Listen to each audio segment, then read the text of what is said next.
Bonjour à tous, aujourd'hui nous allons parler de l'importance de changer les éléments d'authentification par défaut sur les équipements et services dès leur installation. Cela constitue une mesure essentielle pour renforcer la sécurité de vos systèmes.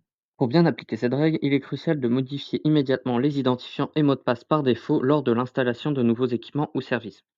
Vous devez utiliser des identifiants forts conformes à la politique de mot de passe établie. En cas de difficulté à modifier les éléments d'authentification par défaut, informez immédiatement le distributeur ou le fabricant du produit.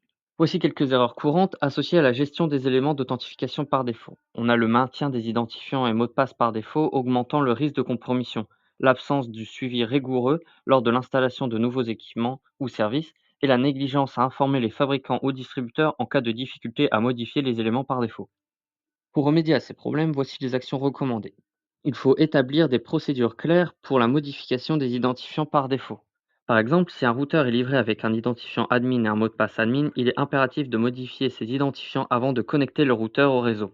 Il faut donc créer des checklists pour s'assurer que les identifiants par défaut sont modifiés avant la mise en production et intégrer cette procédure dans les processus de configuration standard pour tous les équipements et services.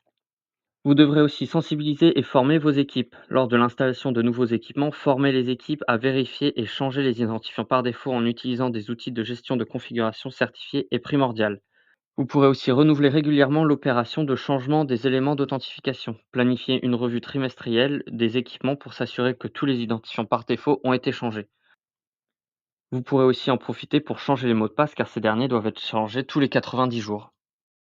Récapitulons les points clés abordés aujourd'hui. On a l'importance de changer les éléments d'authentification par défaut sur les équipements et services, une utilisation d'identifiants forts conformes à la politique de mot de passe et une notification immédiate des difficultés aux fabricants ou aux distributeurs.